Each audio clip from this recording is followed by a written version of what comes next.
Bonjour à tous et bienvenue de nouveau sur ma chaîne. Ça fait longtemps que j'ai pas posté, il y a pas mal de choses qui se sont passées. J'ai eu envie de revenir avec une vidéo très classique, c'est-à-dire ma palle d'octobre. En tout cas, ce que je prévois de lire si j'arrive à me concentrer et à suivre mon programme durant le mois d'octobre.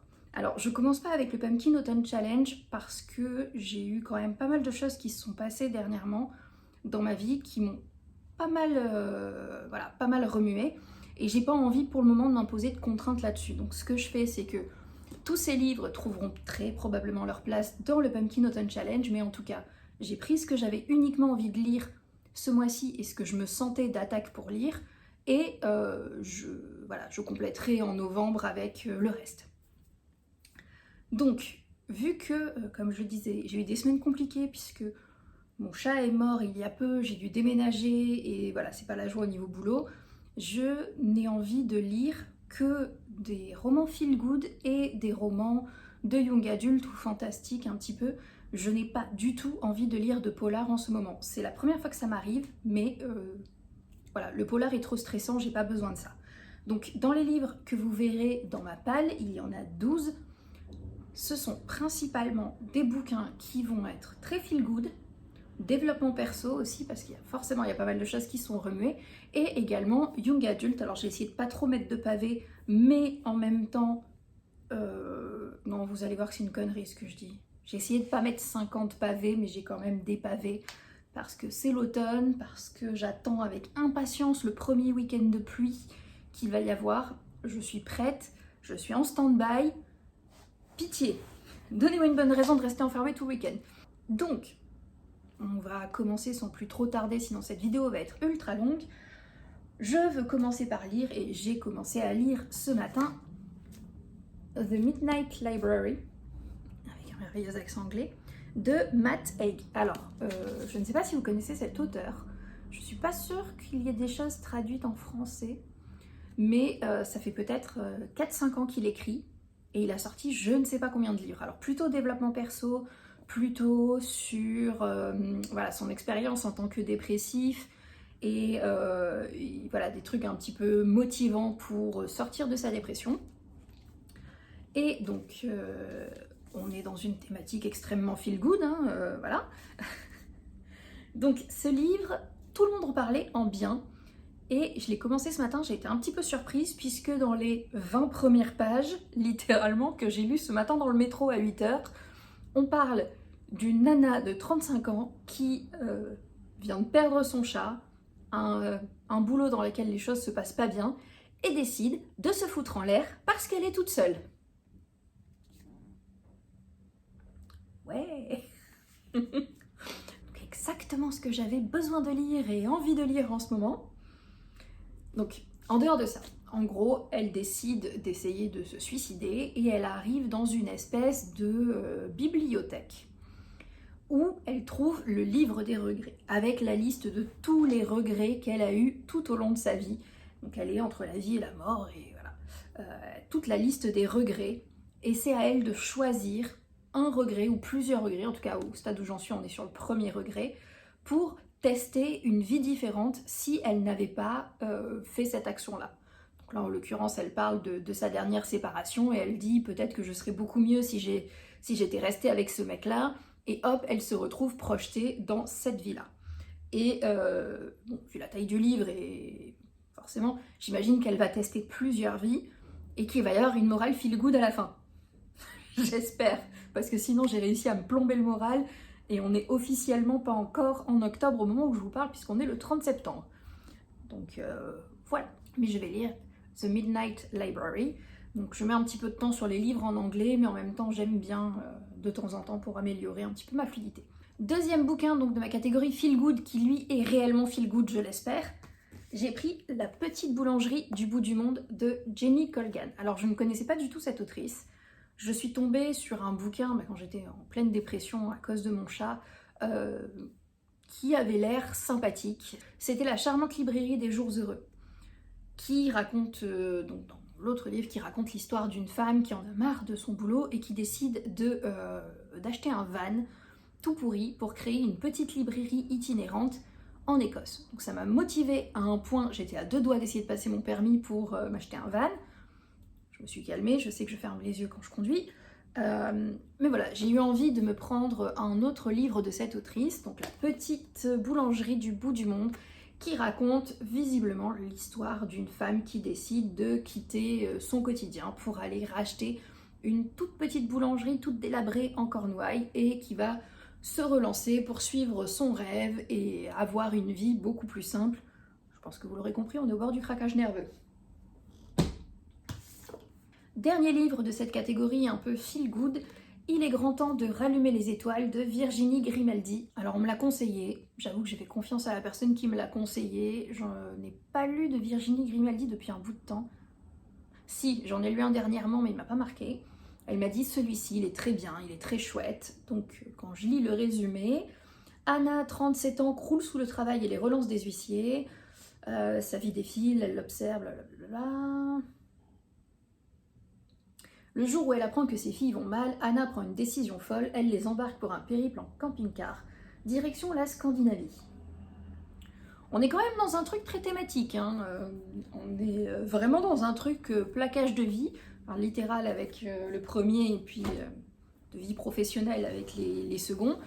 Et je recommence tout à zéro, je pars sur une nouvelle voie. Je sais pas dans quel état je vais arriver fin octobre, mais voilà. Alors, dans la catégorie je ne veux pas lire de pavé en octobre, voici, j'arrive même pas à l'attraper, Crescent City. Ma tête, le livre. Donc, je vous avoue que j'ai pas vraiment lu le résumé en détail, ou en tout cas, j'ai pas regardé beaucoup d'avis sur ce livre. Il a été publié chez De Saxus et j'avoue que pour le moment, quasiment tous les livres publiés chez De Saxus m'ont plu. À l'exception de... j'ai mangé son nom, mais la réécriture de La Petite Sirène, qui m'a complètement laissé de marbre parce que c'est pas mon style du tout. Mais sinon, j'aime beaucoup ce côté young adulte, mais plus vers l'adulte. Donc visiblement, d'après le résumé, on y suit l'histoire d'une mi-humaine, mi-fée, qui voit sa vie s'écrouler du jour au lendemain en raison d'un meurtre. Alors je sais pas si ça concerne sa famille, quelqu'un qu'elle connaît, j'en sais rien. Elle va tomber dans une espèce de déprime, décidément, impossible. Qu'est-ce que j'ai foutu avec ma sélection Donc voilà, sa vie va devenir un petit peu plus glauque, elle va beaucoup sortir, aller dans des endroits assez malfamés, et il va de nouveau y avoir un meurtre qui va ressusciter sa curiosité puisque ça lui rappelle ce fameux premier meurtre. Elle va se lancer dans une enquête, visiblement avec un tueur d'archanges. Ah non, pas un tueur d'archanges, le tueur des archanges, genre le tueur à dispo des archanges. Et voilà, va s'en suivre toute une histoire. Donc je sais pas trop, j'avoue que les gens qui en parlent en bien. Donc j'ai choisi de pas écouter leurs avis en détail. Je m'en suis arrêtée à c'est super, il faut absolument le lire. Ok, je suis un mouton, je suis un gros pigeon, vous mettez une jolie couverture qui brille et 3 personnes qui me disent c'est super, je l'achète et je me retrouve avec... Oh, il n'y a que 1000 pages. Ah bah c'est trompeur. Non, il n'y a que 1000 pages. Ça va, on est sur un petit week-end de lecture. On va ensuite passer à la catégorie Halloween, puisque moi, il y a la première feuille orange qui tombe d'un arbre, et c'est bon, je passe en mode j'attends Halloween. S'il vous plaît, ramenez-moi Halloween. Donc, j'en ai choisi 3. 2 de Neil Gaiman. Comme ça, on est clair sur le sujet. Le premier, c'est Entremonde de Neil Gaiman, que j'ai dans ma bibliothèque et que je n'ai pas lu depuis un bout de temps. Entremonde suit l'histoire d'un garçon qui se retrouve tout d'un coup projeté dans un monde qui n'est pas le sien, mais qui ressemble exactement au sien. Et dans ce monde-là, il se rend compte que sa mère ne le reconnaît pas du tout, et qu'il existe également plusieurs variétés, plusieurs versions de lui dans les différents mondes. Et d'après ce que j'ai compris, toutes les versions de lui vont devoir se grouper pour sauver le monde de je ne sais pas quelle menace. Parfait. Alors ça a l'air plus fantastique quand même que Halloween pur et dur, mais Halloween, Neil Gaiman, on est bon. J'ai ensuite choisi de relire Coraline, que je n'ai pas lu depuis très longtemps. Donc là, je suis retombée sur le livre, je me suis dit il faut que je le prenne, il faut que je l'achète. Coraline, c'est ce chef-d'œuvre de la littérature fantastique dans laquelle une petite fille qui vient d'emménager dans une maison, passe une porte et se retrouve dans un monde complètement parallèle au sien. Donc c'est toujours pareil. Au final, on est très...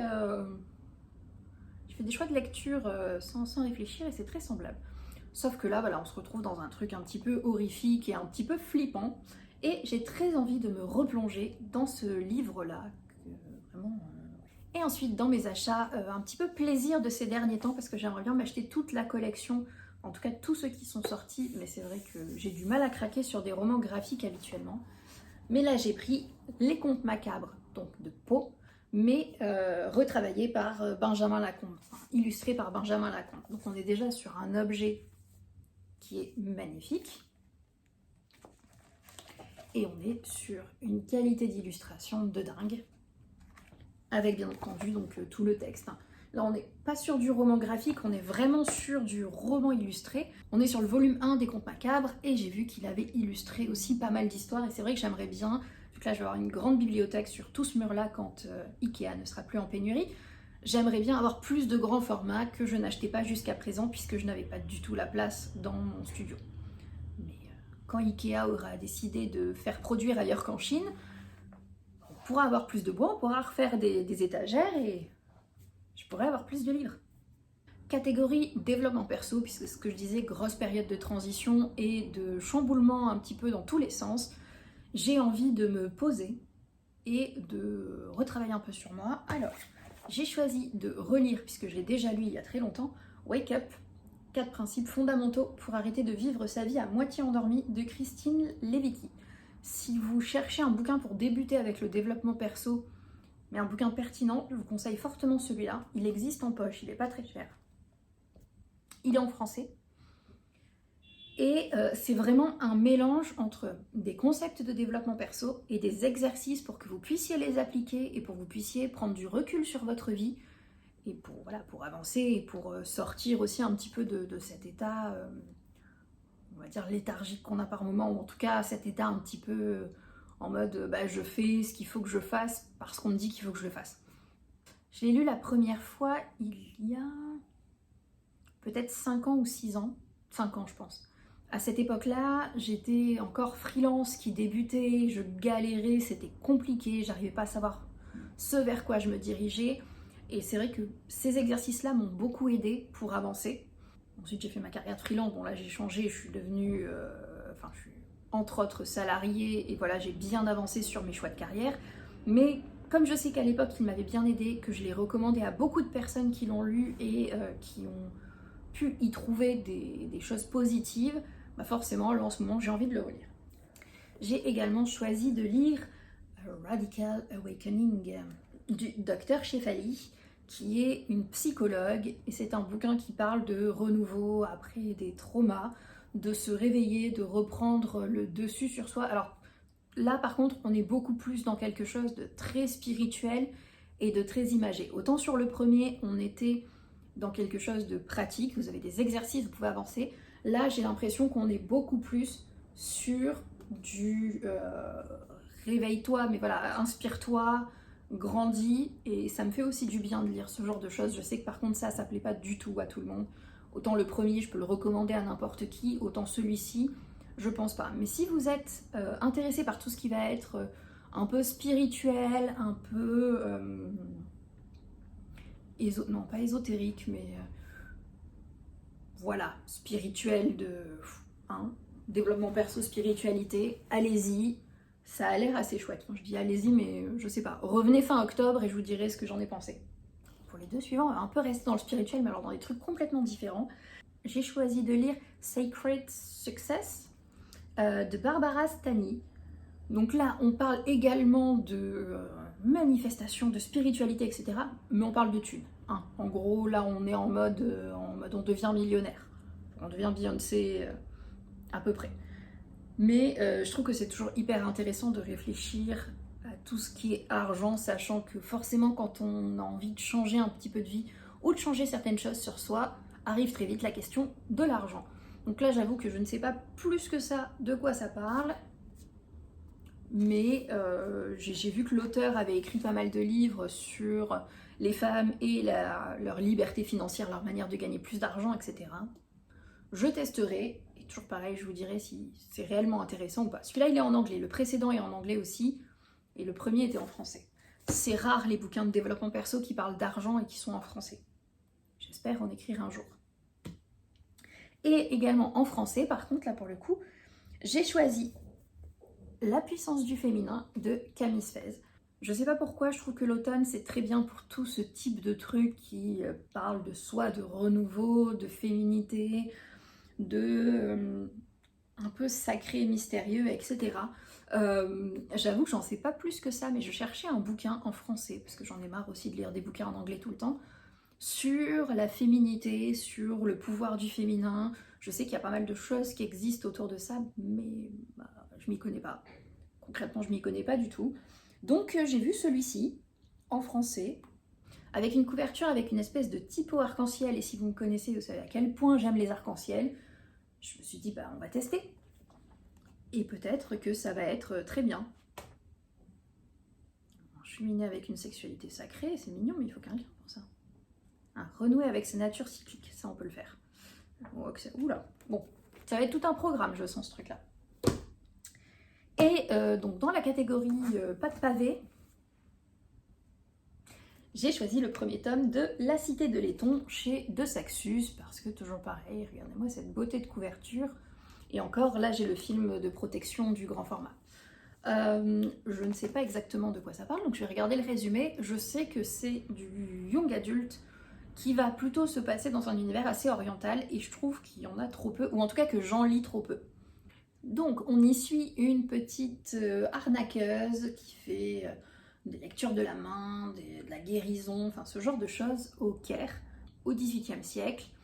Et ce qu'il se passe, c'est qu'un jour, lors d'une de ses invocations, elle invoque un djinn puissant, trop puissant, et elle se retrouve embarquée dans une espèce de folle course-poursuite jusqu'à la cité de Laiton. Donc je pense que ça peut être hyper intéressant, parce que c'est vrai que très souvent, en young adulte, j'ai l'impression qu'on voit sans cesse les mêmes personnages, les mêmes paysages, etc. Donc je me dis, pourquoi pas tester quelque chose qui se passe ailleurs. Je me suis pas renseignée sur l'autrice, je crois que c'est une autrice, ou l'auteur, je ne sais pas. Je me suis pas renseignée, je ne sais pas quel est son univers de vie, mais j'espère en tout cas que ce livre va être une occasion de me changer un petit peu l'esprit. Et clairement, on n'est pas dans un mood Halloween là, on n'est pas dans un mood Paris au mois d'octobre, mais justement ça peut faire du bien pour s'évader quand il va se mettre à faire super froid. Donc voilà pour cette palle d'octobre. Bien entendu, je me connais, je sais qu'en cours de route, je vais rajouter des trucs et en enlever.